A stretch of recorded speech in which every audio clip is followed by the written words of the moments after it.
Moi, j'aime pas la notion d'enfant roi, que je trouve parfaitement réactionnaire. Moi, je trouve que les enfants sont tout sauf rois encore dans nos sociétés actuelles.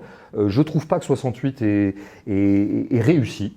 Moi, je pense qu'il faut finir 68, et je dirais que 68 est à peine amorcé. Donc, je ne trouve pas du tout que nos enfants soient rois, parce que moi, je me réfère au réel, et donc je vais donner un autre exemple de ce que j'appelle la réalité.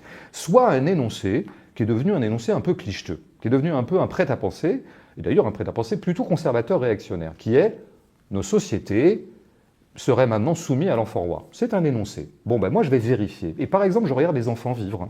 Je regarde le quotidien des enfants. Ben, je vois qu'encore maintenant, pardon, mais globalement, les enfants ne choisissent pas leur emploi du temps. Puisque les enfants sont assignés à l'école très tôt, extrêmement tôt.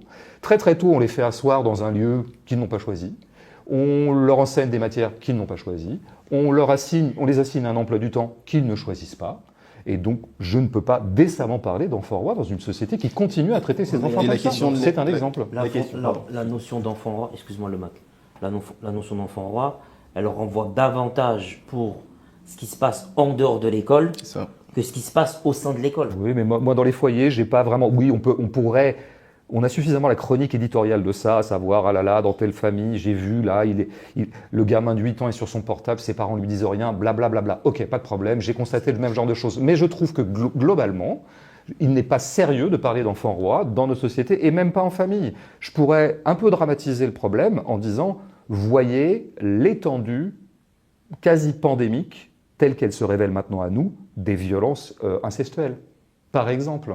Vous voyez, donc ça devient presque obscène pour moi de parler d'enfants rois, là où on apprend de plus en plus la tragédie pandémique des violences faites aux enfants et des maltraitances que subissent les enfants au sein du foyer familial, où globalement, je trouve quand même que les parents restent maîtres du jeu. Ça n'a pas tendance à mettre de côté la question, par exemple, de l'éducation positive, qui occasionne et qui permet d'écouter l'enfant, d'être un peu plus tolérant et plus large dans ses bêtises, ses caprices, où, à l'époque, on réprimait l'enfant, on le remettait sur le droit chemin, on le responsabilisait. Mais c'est globalement ce qui se passe encore. Moi, là, on allait y venir un peu plus tôt, peut-être qu'on anticipe. Qu'est-ce que ça veut dire être de gauche ? Ça veut dire que le travail de l'émancipation n'est pas fini et qu'il faut le continuer. Qu'est-ce que ça veut dire être de droite ou conservateur et réactionnaire ? Ça veut dire qu'on est allé trop loin. On est allé trop loin et maintenant le bâton doit pencher dans l'autre sens. Que chacun se situe par rapport à ça. Moi, je ne fais pas de jugement, mais C'est une très belle définition, on va revenir dessus. C'est ma façon à moi de dire les choses. Donc, moi, à chaque fois que j'entends encore une fois que mais plus généralement, que les individus sont un peu trop émancipés dans nos sociétés, que maintenant on écoute un peu trop les individus et les désirs individuels, moi, je ne trouve pas du tout. Et j'oppose à chaque fois à ces énoncés un peu trop génériques et qui sont devenus encore une fois du prêt-à-penser. Moi, j'oppose des réalités simples.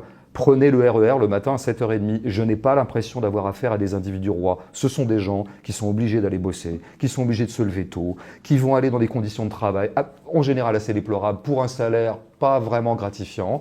Tout le monde est un peu comme ça dans le RER. Là, je ne vois pas des individus triomphants, là. Je vois des individus pris dans des machines de production, des machines de rentabilité. Donc, vous voyez, c'est ça opposer les réalités concrètes. La réalité que je viens d'avancer entre nous n'est pas une réalité que j'invente. Je pense que chacun peut la vérifier dès demain.